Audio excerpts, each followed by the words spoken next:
Have you ever wondered what would happen if Legends of Runeterra cards were added to Hearthstone? Would they be overpowered or completely useless?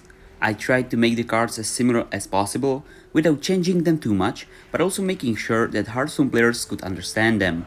So sit back, relax, and let's start with Tryndamere. So if Tryndamere was added to Hearthstone, he would look something like this. 8 mana, 8/4, Death Knight class card.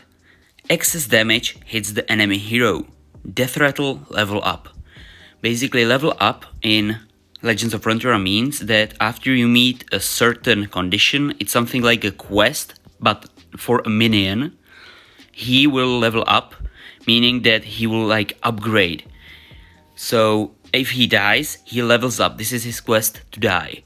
And when he levels up, he becomes a 8 mana 9/9, excess damage hits the enemy hero, ignores minions with 2 or less attack, takes 1 less damage from all sources. I believe that ignores minions with 2 or less attack is a bit confusing for Hearthstone players.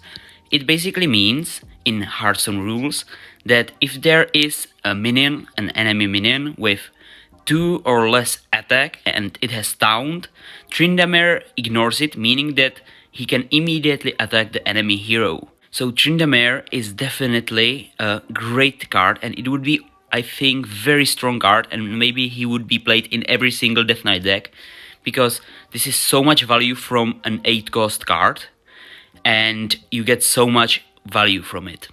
Next we have Soul Cleave, 3 mana spell, destroy a friendly minion to summon 2 copies of it that die at the end of the turn.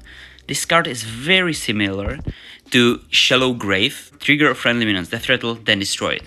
But this card is a lot stronger because you destroy, for example, a death rattle minion and summon 2 copies of that death rattle minion that die, meaning that the death rattle triggers 3 times.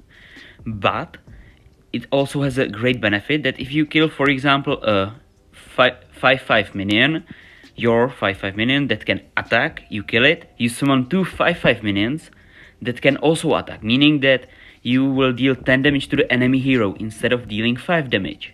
Overall, I would say this is a very strong addition to Death Rattle Warlock. Misfortune would be a rogue legendary card, a 3 mana 3/3, it's a pirate. After a friendly minion attacks, deal 1 damage to all enemies. After friendly minions attacked 4 times, this levels up, and it becomes a 3 mana 3/3.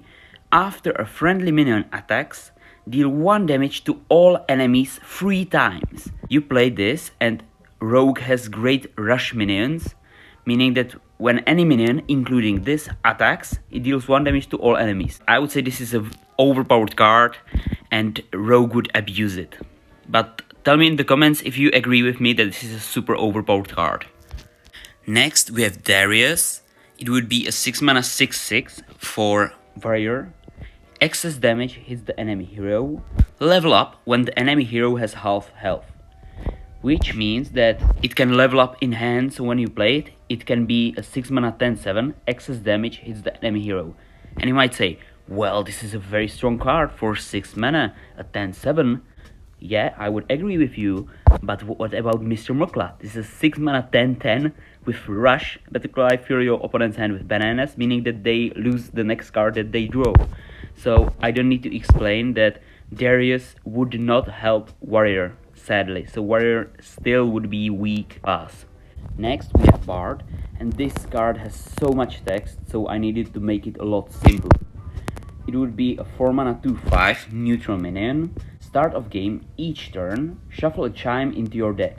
When this attacks, shuffle 3 chimes into your deck. You've increased the total stats of friendly minions by 20. And then he levels up to a 4 mana 3/6.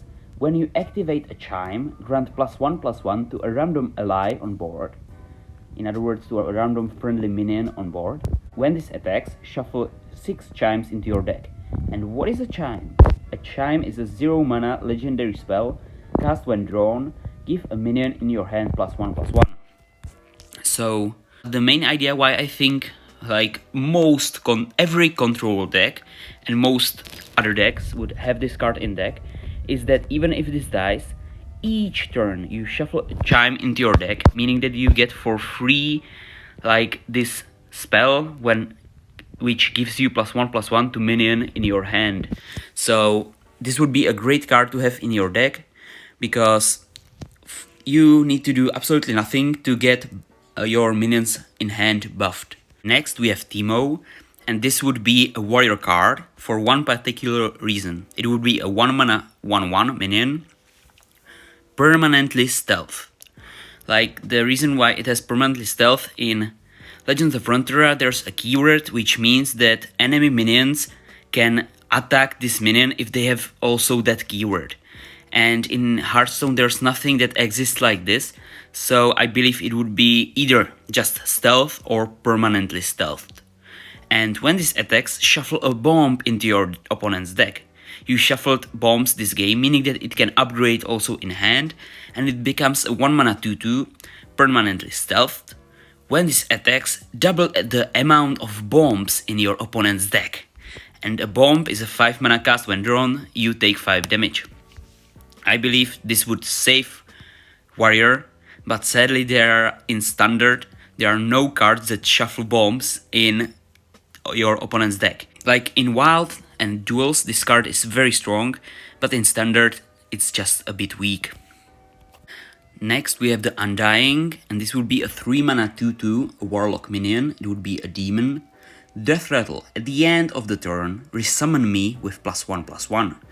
This could be easily compared to a 4 mana 1/1 Dreadsteed. Death Rattle at the end of turn summon a Dreadsteed, meaning that this minion would always stay on your board. But this is super overpowered, because each time it dies, it gets better stats, meaning that you can just kill your opponent with just this minion on board. And yeah, this is just a very strong minion, and Death Rattle Warlock would be a very decent thing to have.